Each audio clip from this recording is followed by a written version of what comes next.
10-pora Anfal surasining 41-oyatidan boshlanadi. Agar Allohga va ajrim kuni ikki qo'shin to'qnashgan kuni bandamiz Muhammadga nozil qilgan narsamizga iymon keltirgan bo'lsangiz, bilib qo'yingizki, o'lja qilib olgan narsalaringizning 5dan biri Allohga, Rasulga, qarindoshlari, yetimlar, miskinlar va musofirlarga tegishlidir. Alloh har narsaga qodirdir. Qayski sizlar Madinaga yaqinroq tomonda, ular mushriklar uzoqroq tomonda, otliqlar esa sizlardan pastroqda edilar. Agar mushriklar bilan va'dalashganingizda ham baribir va'da joyi va vaqtida kelisha olmagan bo'lar edingiz. Lekin Alloh jang sababli halok bo'lganlar ham hujjat bilan halok bo'lishlari, tirik qolganlar ham hujjat bilan tirik qolishlari uchun bo'ladigan ishni, taqdirni tamomiga yetkazish maqsadida yov bilan tasodifan to'qnashtirib qo'ydi. Albatta Alloh eshituvchi va biluvchidir. Tushingizda Alloh ularni sizga ozchilik qilib ko'rsatganini eslang. Agar ularni sizga ko'pchilik qilib ko'rsatganda edi, sizlar sustlashib qolgan va bu ish jang to'g'risida nizolashgan bo'lar edingiz. Lekin Alloh sizlarni bundan salomat qildi. Albatta, u sinalar, dillardagi sirlarni biluvchidir. Bo'ladigan ish, taqdirni ro'yobga chiqarish uchun yov bilan to'qnashganingizda ko'zingizga ularni ozchilik qilib ko'rsatgani va ularning ko'zlariga sizlarni ozchilik qilib ko'rsatganini eslang. Barcha ishlar Allohga qaytarilur. Ey iymon keltirganlar, biror to'daga to'qnash kelsangiz, sabot va matonat bilan turingiz va Allohni ko'p yod etingiz, shoyat shunda najot topsangiz. Allohga va Rasuliga itoat qilingiz va nizolashmangiz. Aks holda sustlashib ketursiz va shamolingiz, obro'yingiz ketib qolur. Sabr qilingiz. Albatta Alloh sabr qiluvchilar bilan birgadir. O'z yurtlaridan kibr va riyokorlik bilan chiqqan va Allohning yo'lidan to'sadiganlar kabi bo'lmangiz. Alloh ularning qilayotgan ishlarini qamrab hisobga oluvchidir. O'shanda shayton ularga, mushriklarga qilayotgan ishlarini zinatli qilib ko'rsatib, bu kun odamlar ichida sizlarga g'olib keladigani yo'q. Mana men yoningizdadirman dedi. Ikki to'p lashkarlar to'qnashganda esa shayton ortiga chekinib, men sizlardan bezorman. Men sizlar ko'rmagan narsani ko'ryapman. Men Allohdan qo'rqaman. Alloh jazosi qattiq zotdir dedi. Munofiqlar va dillarida illat bor kimsalar ana u musulmonlarni o'z dinlari mag'rurlantirib qo'yibdi deb yurganlarini eslang. Kimki Allohga tavakkul etsa, u inobatga oladi. Albatta Alloh qudratli va hikmatli zotdir. Farishtalar kofir bo'lganlarning yuzlari va ketlariga urib jonlarini olayotganlarini ko'rganingizda edi. Farishtalar o'sha paytda aytadilar: yong'in, do'zax azobini totingiz.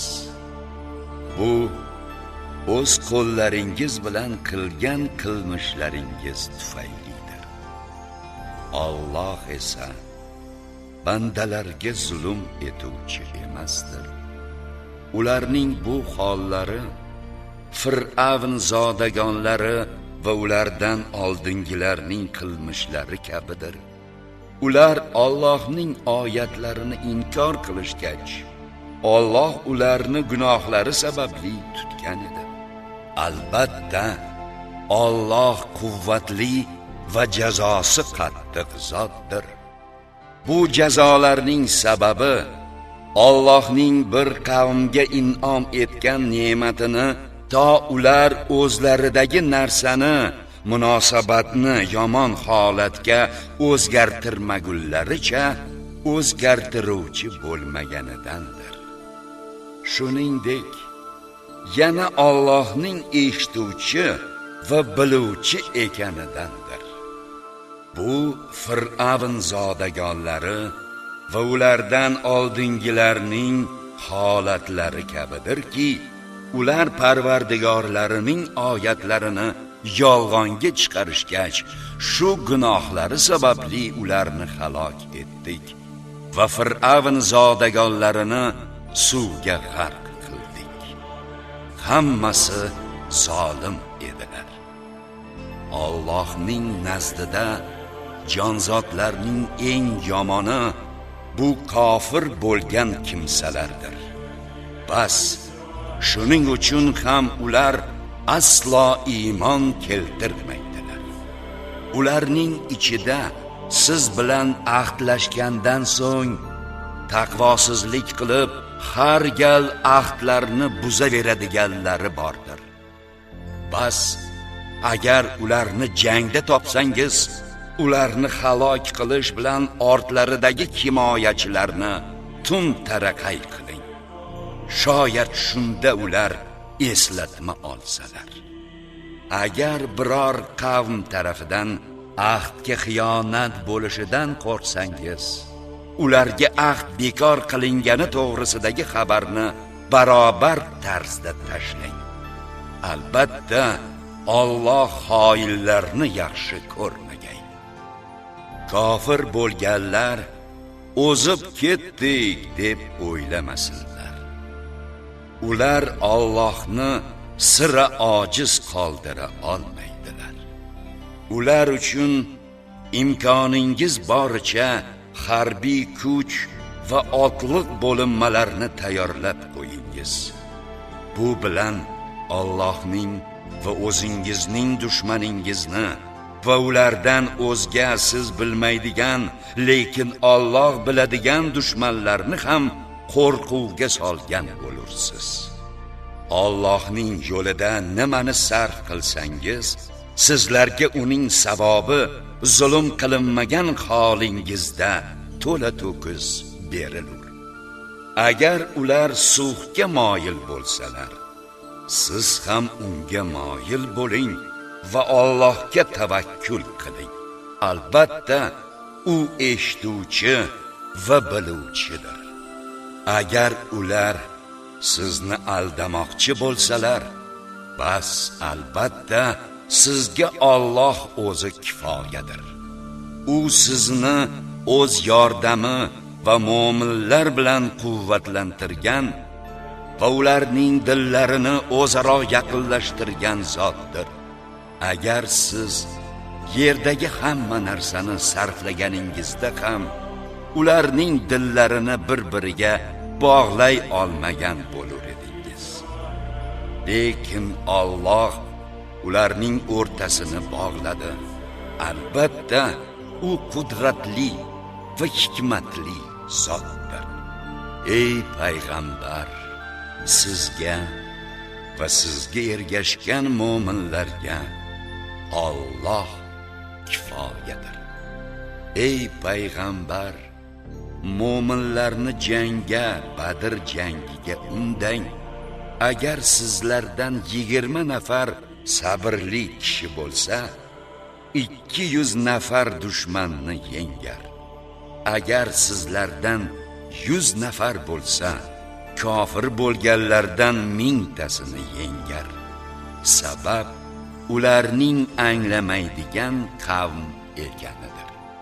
Endi Alloh sizlardan yukingizni olib yengillashtirdi. Sizlarda ojizlik bor ekanini bildi. Bas sizlardan 100 nafar sabrli jangchi bo'lsa, 200 ta yovni yengar. Agar sizlardan 1000 nafar bo'lsa, Allohning izni bilan 2000 yovni yengar.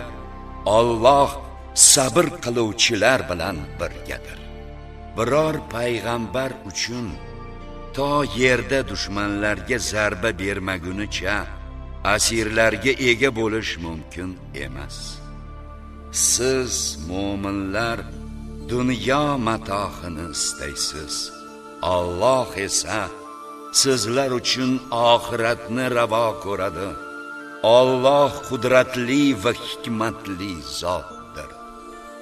Agar Allohning taqdirda xatoni kechirishi to'g'risidagi bitigi bo'lmaganida, albatta sizlarga olgan tovonlaringiz uchun ulkan azob yetgan bo'lar edi.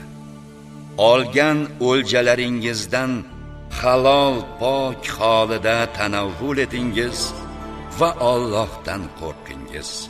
Albatta Alloh kechirimli va rahimlidir. Ey payg'ambar, qo'llaringizdagi asirlarga ayting: agar Alloh dillaringizda yaxshilik, iymon borligini bilsa, sizlardan olingan tovondan yaxshiroq narsa berur va sizlarni kechirur. Alloh kechirimli va rahimli zotdir. Agar asirlar sizga xiyonat qilmoqchi bo'lsalar, ular ilgari ham kufrga qaytish bilan Allohga xiyonat qilgan edilar.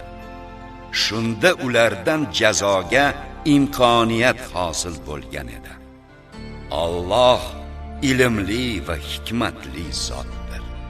Albatta iymon keltirgan, hijrat qilgan, mollari va jonlari bilan Alloh yo'lida dushmanga qarshi kurashgan va muhojirlarga joy berib yordam ko'rsatgan madinalik ansorlar aynan o'shalar bir-birlariga do'stdirlar. Iymon keltirgan u, lekin hijrat qilmaganlar to hijrat qilmagunlariga qadar ular bilan do'stlik qilish sizlar uchun joiz emasdir. Agar ular sizlardan din xususida yordam so'rasalar, ularga yordam berish sizning zimmangizdadir. Illo o'rtalaringizda urushmaslik haqida ahdlashuv bo'lgan qavm ziddiga yordamlashish joiz emas. Alloh qilayotgan amallaringizni ko'rib turuvchidir. Kofir bo'lganlar ham bir-birlariga do'stdirlar. Agar shuni qilmasangiz, yerda fitna va katta fasod bo'lur. Iymon keltirgan, hijrat qilgan va Alloh yo'lida yovga qarshi kurashganlar hamda muhojirlarga joy berib yordam qilganlar aynan o'shalar haqiqiy mo'mindirlar. Ular uchun mag'firat va farovon rizq bordir. Keyinroq iymon keltirib, hijrat qilgan va sizlar bilan birga yov bilan kurashganlar aynan o'shalar ham sizlardandirlar. Qarindoshlar esa Allohning kitobida bir-birlariga yaqinroqdirlar. Albatta Alloh har narsani biluvchi zotdir.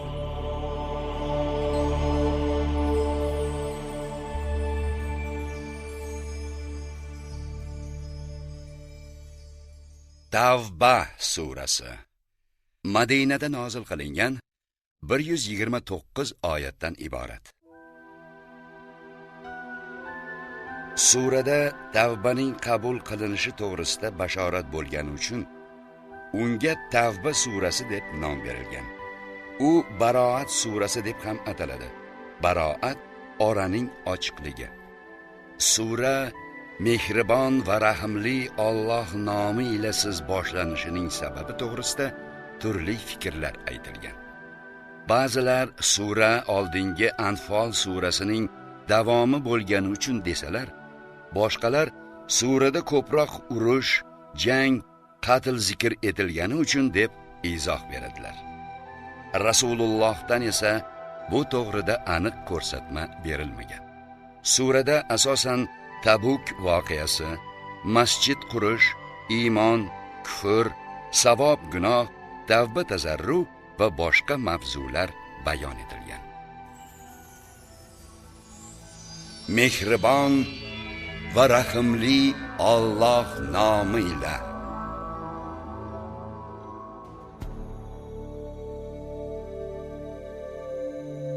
Alloh va uning payg'ambaridan sizlar bilan ahdlashgan mushriklarga nisbatan ora ochiqdir.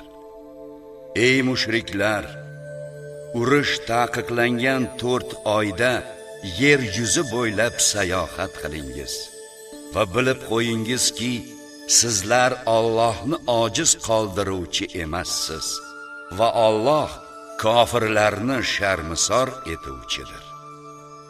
Shuningdek, Alloh va uning payg'ambaridan Hajj akbar, Qurbon hayiti kuni odamlarga Allohning va rasulining mushriklardan bezor ekanliklarini e'loni hamdir. Agar tavba qilsangiz, bu sizlar uchun yaxshidir. Bordi-yu tavbadan bosh tortsangiz, u holda bilib qo'yingizki, sizlar Allohni ojiz qoldiruvchi emassiz. Ey Muhammad, kofir bo'lganlarga alamli azob haqida xushxabar bering. Ammo sizlar mo'minlar ahdlashgan mushriklar keyin sizlarga biror narsada noqislik, vafosizlik qilmasalar va sizlarga qarshi hech kim bilan hamkorlik qilmasalar, u holda ularning ahdlarini belgilangan muddatlarigacha yetkazingiz. Albatta, Alloh taqvolilarni yaxshi ko'rgay. Urush taqiqlangan oylar chiqishi bilan mushriklarni topgan joyingizda o'ldiringiz, tutingiz, asir olingiz, qamal qilingiz va har qanday pistirmalarda ularni kuzatib turingiz. Agar tavba qilib, namozni barkamol ado etsalar va zakot bersalar, ularni qo'yib yuboringiz. Albatta, Alloh kechirimli va rahimli zotdir. Agar mushriklardan birortasi sizdan himoya so'rasa, bas, uni himoyangizga oling, toki u Allohning kalomini eshitsin. So'ngra uni xavfsiz joyiga yetkazib qo'ying. Bu ularning bilmaydigan qavm bo'lganlari sabablidir. Alloh nazdida va rasuli nazdida qanday ham mushriklarda vafoli ahd bo'lsin, ammo sizlar bilan Masjid-i Harom Ka'ba oldida ahdlashganlar, modomiki ular ahdlarida sizlar uchun to'g'ri turar ekanlar, sizlar ham ular uchun to'g'ri turingiz. Albatta, Alloh taqvodorlarni sevgay. Qanday ham ularda ahd bo'lsin, vaholanki agar sizlarni yengsalar, sizlar uchun na ahdni va na shartni rioya qiladilar. Og'izlarida sizlarni rozi qiladilar u dillari buni inkor etib turadi. Aksariyatlari esa fisqu fujurdagi kishilardir. Allohning oyatlarini ozgina bahoga sotadilar-da, uning yo'lidan odamlarni to'sadilar. Ularning qilmishlari naqadar yomon. Mo'min odam haqida na ahdga va na shartga rioya qiladilar. Ana o'shalar tajovuzkor hamdirlar. Agar tavba qilsalar va namozni barkamol ado etib zakot bersalar, u holda ular sizlarning din jihatdan birodarlaringizdir. Biladigan qavm uchun oyatlarni batafsil bayon etirmiz. Agar ahdlashganlaridan keyin uni buzsalar va sizlarga diningizni ta'na qilsalar, unda bu kabi kufr peshvolariga qarshi jang qilingiz. Zero ular uchun hech qanday muqaddas qasamlar yo'qdir. Shoyat shunda qilmishlaridan qaytsalar. Ey mo'minlar, qasamlarini buzgan va payg'ambarni Makkadan chiqarib yuborishga qasd qilgan hamda o'zlari birinchi bo'lib sizlarga qarshi jang boshlaganlar bilan jang qilmaysizmi? Ulardan qo'rqasizmi? Bas, qo'rqishingizga Alloh munosibroqdir agar mo'min bo'lsangiz. Ular Makka mushriklari bilan urushingiz. Shunda Alloh ularni sizlarning qo'llaringiz bilan azoblaydi. Asirga tushirib sharmisor qiladi va sizlarni ular ustidan g'alaba qozontiradi hamda mo'minlar qavmi sinalariga shifo beradi va dillaridagi alamni ketkazadi. Alloh o'zi xohlagan kishilarning tavbasini qabul etadi. Alloh bilimli va hikmatli zotdir. Yoki sizlardan haq yo'lida kurashgan va Allohdan, rasulidan va mo'minlardan o'zgalarni do'st sirdosh tutmaganlarni Alloh bilmay, sinamay, o'z hollaringizga tashlab qo'yilasiz deb hisobladingizmi? Alloh qilayotgan ishlaringizdan ogohdir.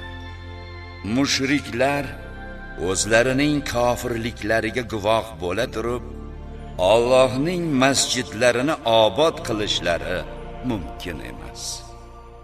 Ana o'shalarning qilgan ishlari xabata, behuda ketib, ular do'zaxda mangu qoluvchilardir.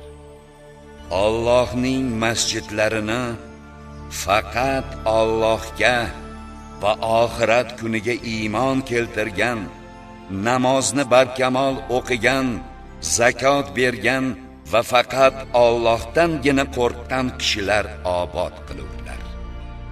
Aynan o'shalar hidoyat topuvchilardan bo'lishlari mumkin. Hojiga suv ulashish va Masjidi Haromni obod qilish vazifalarini o'tayotganlarni Allohga va oxirat kuniga ishongan va Alloh yo'lida kurashganlar bilan teng qildingizmi? Alloh nazdida ular teng bo'lmaydilar. Alloh zolimlar qavmini hidoyat etmagay. Iymon keltirgan, hijrat qilgan va Alloh yo'lida toatida mollari va jonlari bilan kurashganlar Alloh nazdida darajalari ulkan zotlardir va aynan o'shalar yutuq egalaridir. Parvardigorlari ularga o'z tarafidan rahmat, rizolik va ular uchun ne'matlari doimiy bo'lmuş jannat bog'lari to'g'risida xushxabar berur. Ular o'sha joylarda mangu qolurlar. Albatta Allohning huzuridagina ulkan mukofotlar bordir. Ey iymon keltirganlar, agar iymondan kufrni yaxshiroq ko'rsalar, ota-onalaringiz va aka-ukalaringizni ham do'st tutmangiz. Sizlardan kimki ularni do'st tutsa, bas ana o'shalar o'ziga zulm qiluvchilardir. Ayting, ey Muhammad, agar otalaringiz, farzandlaringiz, aka-ukalaringiz, xotinlaringiz, qarindoshlaringiz mehnat bilan topgan mol-mulklaringiz, kasod bo'lishidan qo'rqqan tijoratingiz va yoqtirgan maskanlaringiz sizlar uchun Alloh va rasulidan Madinaga hijrat qilishdan, uning toati yo'lidagi jiddu jahd qilishdan ko'ra suyukliroq bo'lsa, unda to Alloh o'z amri azobini keltirguniga qadar kutib turingiz. Alloh esa fosiqlar qavmini hidoyat etmagay. Alloh sizlarni ko'p joylarda va xususan Hunayn kunida g'olib etdi. O'shanda son jihatdan ko'pligingiz sizlarni mag'rurlantirgan edi. Ammo bu sizlardan biror narsani daf qila olmadi va o'zining shuncha kengligi bilan yer sizlarga tanglik qilib qoldi. So'ngra ortingizga chekindingiz. So'ngra Alloh rasuliga va mu'minlarga o'zining taskini, xotirjamligini nozil etdi. Hamda sizlar oldin ko'rmagan lashkarlar, farishtalarni tushirdi va kofir bo'lganlarni azobladi. Bu kofirlarning jazosidir. So'ngra o'sha jangdan keyin Alloh o'zi xohlaganlarning tavbasini qabul etadi. Alloh kechirimli va rahimli zotdir. Ey iymon keltirganlar! Albatta mushriklar najas, nopokdirlar. Shu yo'llaridan keyin ular Masjid Harom Ka'baga yaqinlashmasinlar. Agar sizlar faqirlikdan qo'rqsangiz, Alloh xohlasa o'z fazli bilan sizlarni boyitajak.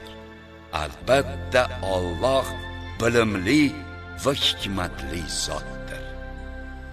Allohga va oxirat kuniga ishonmaydigan, Alloh va rasuli harom qilgan narsalarni harom sanamaydigan, haq din islomni din qilib olmaydigan ahli kitoblardan iborat kishilarga qarshi to ular o'zlarini past tutib jizya soliqni naqd bergunlariga qadar jang qilingiz. Yahudiylar Uzayr Allohning o'g'li dedilar. Nasroniylar Iso Masih Allohning o'g'li dedilar. Bu ularning og'izlaridagi botil gaplaridir. Bu gaplari xuddi avvalgi kofir bo'lganlarning gapiga o'xshaydi. Alloh ursin ularni. Ular qayoqqa og'ib ketmoqdalar? Ular Allohni qo'yib, o'zlarining donishmandlari va rohiblarini hamda Masih ibn Maryamni Rabb, iloh qilib oldilar. Vaholanki yolg'iz Allohgagina ibodat qilishga buyurilgan edilar. Undan o'zga iloh yo'q. Ularning keltirgan shirklaridan u pokdir. Ular Allohning nuri dinini og'izlari, inkorlari va shirklari bilan o'chirmoqchi, yo'q qilmoqchi bo'ladilar. Alloh esa garchi kofirlar yoqtirmasalar-da, o'z nurini kamoliga yetkazmasdan qo'ymagay. U rasulini hidoyat va haq din bilan garchi mushriklar yoqtirmasalar-da, barcha dillar uzra g'olib qilish uchun yuborgan zotdir. Ey iymon keltirganlar, ahli kitoblar ichidagi ruhoniy va rohiblarning ko'pchiligi odamlarning mollarini nohaqlik bilan yeydilar va odamlarni Alloh yo'lidan to'sadilar. Oltin va kumushlarni kon maxfiy xazina qilib olib, ularni Alloh yo'lida sarf qilmaydiganlarga alamli azob haqida xushxabar bering. Mazkur oltin kumushlar jahannam o'tida qizitilib, ular bilan peshonalari, yonlari, orqalari kuydirilgan kuni bu o'zlaringiz uchun saqlagan xazinangizdir. Saqlagan xazinangiz mazasini totingiz deyiladi. Albatta Allohning nazdida oylarning adadi Allohning osmonlar va yerni yaratgan kunidagi bitigiga muvofiq 12 oydir. Ulardan 4tasi urush taqiqlangan oylardir. Ana shu to'g'ri dindir. Bas o'sha oylarda jang qilib o'zingizga zulm qilmangiz. Mushriklar mazkur 4 oy asnosida sizlarga yoppasiga urush ochsalar, sizlar ham ularga yoppasiga urush ochingiz. Yana bilib qo'yingizki, Alloh taqvolilar bilan birgadir. Albatta urush harom qilingan oylarni kechiktirish haddan ortiq kufrdir. U bilan Alloh urushni harom qilgan oylar sonini o'zlariga moslab olish va shu tariqa Alloh harom qilgan narsalarni halollab olish maqsadida u mazkur oylardagi urushni 1 yil halolga, 1 yil haromga chiqaruvchi kofirlar adashtirilur. Ularga bu yomon ishlari zinatli tuyuladigan qilib qo'yildi. Alloh kofirlar qavmini hidoyatga boshlamagay. Ey iymon keltirganlar, sizga ne bo'ldiki, Alloh yo'lida yovga qarshi qo'zg'alingiz deyilsa, yerga og'irligingizni solasiz, chiqmay o'tirasiz. Oxiratdan kechib dunyo hayotiga rozi bo'lasizmi? Oxiratga nisbatan dunyo hayotining matohi, lazzati juda ozdir. Agar qo'zg'almasangiz, Alloh sizlarni alamli azob bilan azoblab, o'rningizga sizdan boshqa qavmni keltirur. Sizlar esa unga biror narsada zarar yetkaza olmaysiz. Alloh har narsaga qodirdir. Agar sizlar unga, Muhammadga yordam qilmasangiz, Alloh o'zi unga yordam qilgan. Qachonki uni kofirlar 2 kishining biri sifatida vatanidan chiqarib yuborganlarida, ikkovlari g'orda turib, Muhammad hamrohi Abu Bakrga tashvish chekma, albatta Alloh biz bilan birgadir degan edi. Shunda Alloh unga taskin, xotirjamlik nozil etdi va sizlar ko'rmagan lashkarlar, farishtalar bilan uni quvvatladi hamda kofir bo'lganlar so'zini tuban qildi. Allohning so'zi esa u yuksakdir. Alloh qudratli va hikmatli zotdir. Yengil va og'ir holatda ham yovga qarshi qo'zg'alingiz va Alloh yo'lida mollaringiz va jonlaringiz bilan jihad qilingiz. Agar bilsangiz, ana shu ishingiz sizlar uchun yaxshidir. Agar ey Muhammad, siz taklif qilgan narsa yaqindagi buyum yoki o'rtacha masofadagi oddiy safar bo'lganda edi, ular sizga ergashgan bo'lar edilar. lekin ularga masofa uzoqlik qildi. Albatta ular o'zlarini halok qilib, charchatib, qodir bo'lganimizda sizlar bilan birga jangga chiqar edik deb Alloh nomiga qasam ichadilar. Alloh esa ularning yolg'onchi ekanliklarini bilur. Alloh sizni afv etdi. Lekin sizga rostgo'ylar aniqlanib, yolg'onchilarni bilmaguningizgacha nega ularga jangdan qolishga ruxsat berdingiz? Allohga va oxirat kuniga iymon keltiruvchilar mollari va jonlari bilan jihad qilishdan qolish uchun sizdan ruxsat so'ramaydilar. Alloh taqvodorlarni yaxshi bilur. Balki sizdan Allohga va oxirat kuniga iymon keltirmaydigan va dillari shak shubhali bo'lganlargina jangdan qolish uchun ruxsat so'raydilar. Ular o'z shubhalarida ikkilanib yuraveradilar. Agar ular chiqishni istaganlarida uning uchun tayyorgarlik ko'rib qo'ygan bo'lar edilar. Lekin Alloh ularning qo'zg'alishlarini yoqtirmaydi. Ularni susaytirib qo'ydi va ularga o'tiruvchilar bilan birga o'tiraveringiz deyildi. Agar ular sizlarga qo'shilib jangga chiqqanlarida ham sizlarga faqat buzg'unchilikni ziyoda qilib, oralaringizga rahna solib, sizlarni fitnaga duchor qilgan bo'lar edilar. Sizlarning ichingizda esa ularga quloq soladigan ishonuvchilar bor. Alloh zolimlarni biluvchidir. Ular oldin ham fitna qo'zg'atmoqchi bo'lgan va ular yoqtirmagan hollarida to haq g'alaba kelib, Allohning amri, dini g'olib bo'lmagunicha ham ishlaringizni makr hiyla, ig'vo bilan ostin-ustun qilgan edilar. Ular ichida menga izn bering, meni fitnaga qo'ymang deydiganlar ham bor. Ular jangdan qolish bilan fitnaga tushdilar-ku. Albatta jahannam kofirlarni o'ziga qamrab oluvchidir.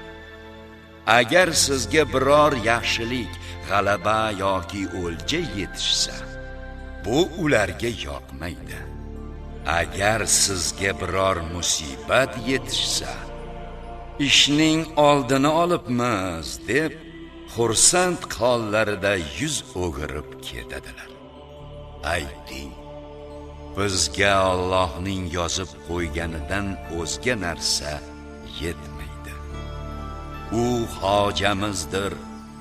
Allohga esa faqat mo'minlar tavakkul etsinlar. Ayting, sizlar biz uchun ikki xayrli ishdan biri bo'lishini kutmoqdasiz. Biz ham sizlar uchun Allohning o'z huzuridan yoki bizning qo'limiz bilan sizlarga yetadigan biror azobni kutmoqdamiz. Bas, kutaveringiz.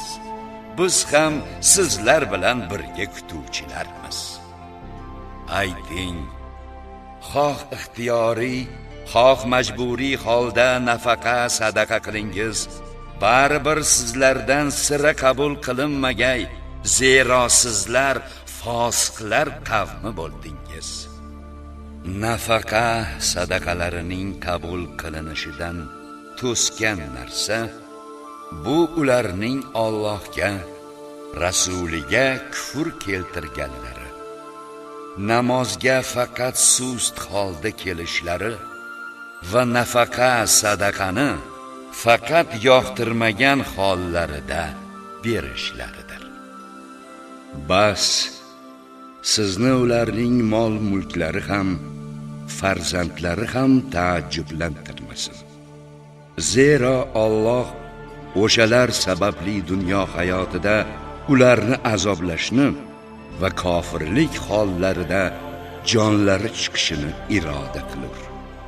Ular sizlardanmiz deb Alloh nomiga qasam ichadilar. Vaholanki ular sizlardan, musulmonlardan emaslar, balki ular jazodan qo'rqadigan qavmdir.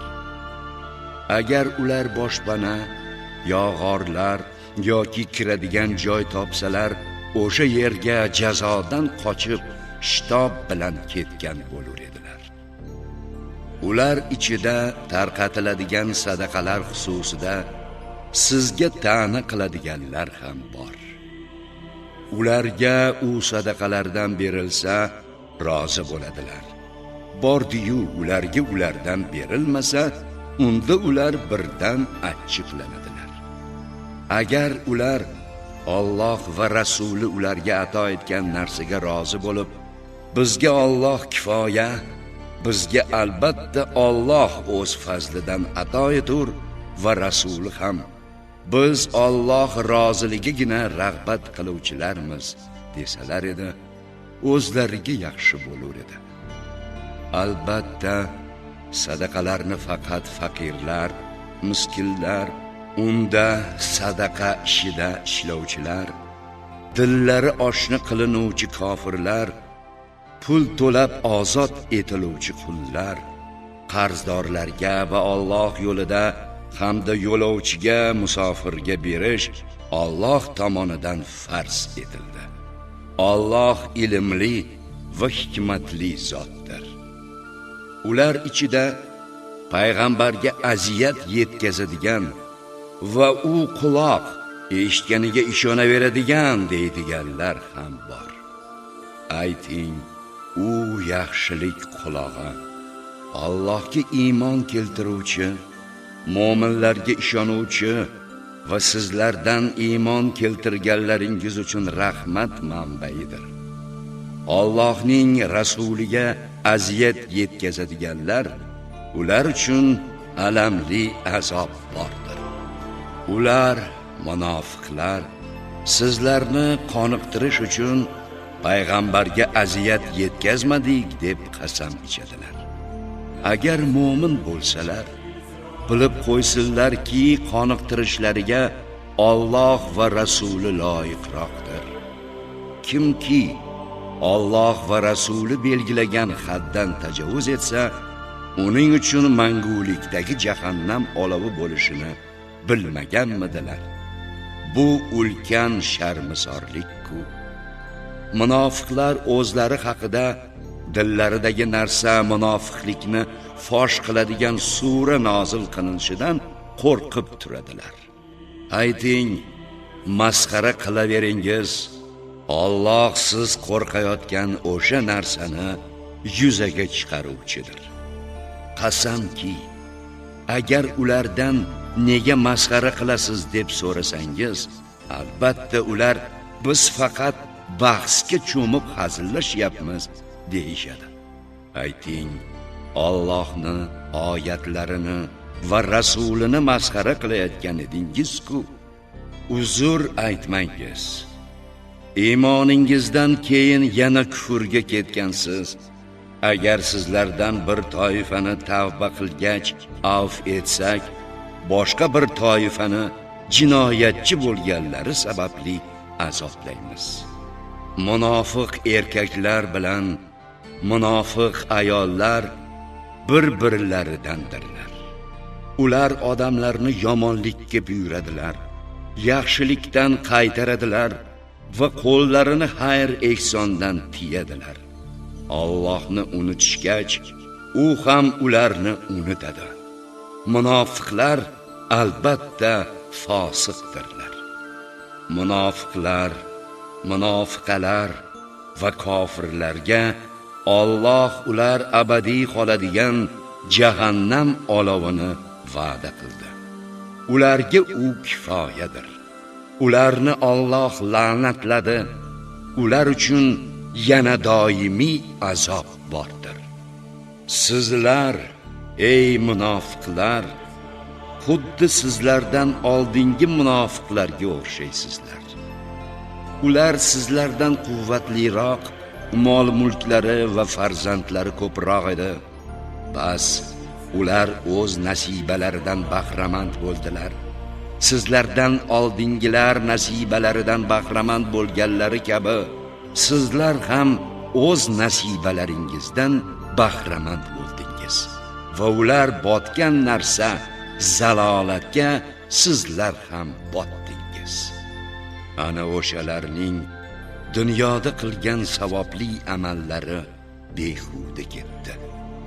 Ziyon ko'ruvchilar ham ana o'shalardir. Ularga o'zlaridan oldingilar Nuh, Od, Samud qavmlari, Ibrohim qavmi, Madyan shahri aholisi, Shuayb qavmi hamda ostin-ustun bo'lgan shaharlar, Lut qavmining xabarlari yetib kelmabmidi? Ularga o'z payg'ambarlari hujjatlar, mo'jizalarni keltirgan edilar. Bas Alloh ularga zulm qiluvchi bo'lmadi, balki o'zlariga zulm qiluvchi bo'ldilar. Mo'minlar va mo'minalar bir-birlariga do'stdirlar. Odamlarni yaxshilikka buyuradilar, yomonlikdan qaytaradilar, namozlarni barkamol ado etadilar, zakotni beradilar hamda Alloh va uning rasuliga itoat etadilar. Aynan o'shalarga Alloh marhamat ko'rsatur. Albatta Alloh qudratli va hikmatlidir. Alloh mo'minlar va mo'minalarga ostidan anhorlar oqib turadigan, mangu yashaladigan jannat bog'laridagi yoqimli maskanlarni va'da qildi. Allohning rizosi esa hammasidan buyukroqdir. Ana shular ulkan yutuqdir. Ey payg'ambar, kofir va munofiqlarga qarshi kurashing va ularga nisbatan siz ham dag'allik qiling. Ularning joylari jahannamdir. Naqadar mudhish qismat bu. Yomon so'z aytmadik deb qasam ichadilar. Vaholanki kufr so'zini aytganlar va islom dinini qabul qilganlaridan keyin yana kufrga qaytganlar hamda yeta olmagan narsalarga qasd qilganlar. Alloh va uning rasuli ularni payg'ambar va sahobalarini fazli o'ljalar bilan boyitib qo'ygani uchungina munofiqlar ularni yoqtirmadilar. Bas agar tavba qilsalar o'zlari uchun yaxshi. Bordiyu bosh tortsalar Alloh ularni ham bu dunyo ham oxiratda alamli azob bilan azoblagan. Yer yuzida ularga na bir do'st va na yordam beruvchi bor. Ular orasida agarda bizga Alloh fazli boyligidan bersa, albatta sadaqa qilurmiz va solih kishilardan bo'lurmiz deb Alloh bilan ahdlashadiganlar ham bor. Alloh ularga fazlidan berganda esa ular unga baxillik qildilar va yuz o'girib ketdilar. Allohga bergan va'dalariga xilof qilganlari va yolg'onchilik qilganlari sababli ularga to uni uchratadigan kunlari qiyomatgacha dillarida munofiqlik bo'lishini qismat qilib qo'ydi. Allohning ular yashirgan va shivirlaganlarini ham bilishini va Alloh g'ayb narsalarning ham allomasi ekanligini bilmaganmidilar? Mo'minlardan ixtiyoriy ehson qiluvchilarini va zo'rg'a topib tutuvchilarini istehzo ila masxaralaydiganlarni Alloh masxara qiladi va ular uchun alamli azob bordir. Ular uchun siz xoh kechirim so'rang, xoh kechirim so'ramang, agar ular uchun 70 bor kechirim so'rasangiz ham Alloh sira ularni kechirmagay. Bu ularning Alloh va rasuliga kufr keltirganlaridandir. Alloh esa fosiqlar qavmini hidoyat qilmagay. Jangdan soxta uzrlar bilan qolganlar Allohning rasuliga xilof qilib o'tirishlaridan o'zlari shod bo'ldilar va mollari yu jonlari bilan Alloh yo'lida jihad qilishni yoqtirmadilar va boshqalarga ham issiq havoda qo'zg'almangiz deyishdi. Ayting, agar anglasalar, jahannam olovi undan issiqroqdir. Bas, ular qilmishlarining jazosi uchun bu dunyoda oz kulsinlar va oxiratda ko'p yig'lasinlar. Bas, agar Alloh sizni yana biror toifa yovga to'qnashish uchun qaytarganida sizdan jangga chiqishga izn so'rasalar, ayting, men bilan birga endi sira chiqmaysiz va men bilan birga biror dushmanga qarshi urushmaysiz. Zero sizlar avvalgi gal jangga chiqmay o'tirishga rozi bo'ldingiz, yana qoluvchilar bilan qolib o'tiraveringiz. Ulardan o'lgan biror kishiga zinhor janoza namozini o'qimang va qabri ustida ham turmang, zero ular Allohga va rasuliga kufr keltirdilar hamda fosiqlik hollarida o'ldilar. Ularning mol-mulklari va farzandlari ko'pligi sizni taajjublantirmasin. Zero Alloh ularni shu dunyoda o'shalar tashvishlari sababli azoblashni va kofirlik hollarida jonlari chiqishini iroda etadi. Allohga iymon keltiringiz va rasuli bilan birga jihad qilingiz degan mazmundagi sura oyat nozil qilinsa, ularning iqtidorli boylari darhol izn so'rab, bizni qo'ygin, o'tiruvchilar bilan birga bo'laylik deydilar. Ular qoluvchi ayol va bolalar bilan birga bo'lishga rozi bo'ldilar. Dillari esa muhrlab qo'yildi. Bas, ular jihodning fazlini anglamaydilar. Lekin rasul va u bilan birga iymon keltirganlar jonlari va mollari bilan jihad qildilar. Yaxshiliklar ana o'shalar uchundir va najot topuvchi kishilar ham aynan o'shalardir. Alloh ular uchun ostidan anhorlar oqadigan, unda mangu qolinadigan jannatdagi bog'larni tayyorlab qo'ygandir. Ana o'sha ulkan yutuqdir. Arobiy badaviylardan ularga ruxsat berilishi uchun uzr ko'rsatuvchilar keldi va shunday qilib Allohga va rasuliga yolg'on gapirganlar jangga chiqmay uylarida o'tirdilar. Albatta, ulardan kofir bo'lganlariga alamli azob yetgusidir. Zaiflar, bemorlar va jang uchun xarj qilishga narsa topa olmaydiganlarga Alloh va rasuliga sodiq turgan bo'lsalar, qiyinchilik, majburlik yo'q.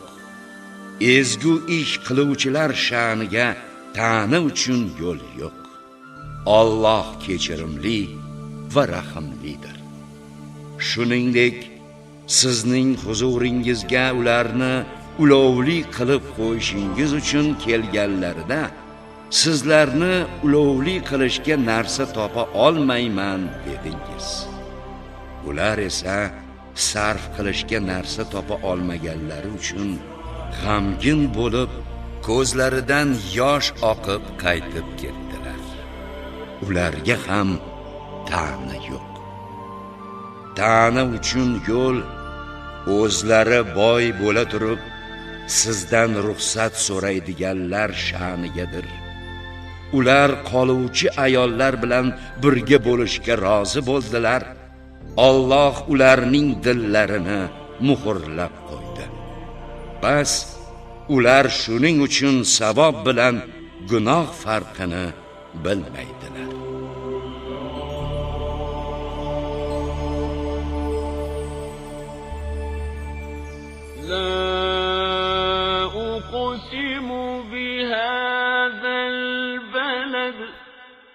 o'qiganlarimiz, bilganlarimiz va eshitganlarimizga baqadri imkon amal qilishlikni barchamizga nasib va ro'zi aylasin. Vassalomu alaykum va rahmatullohi va barakatuh. لقد خلقنا الإنسان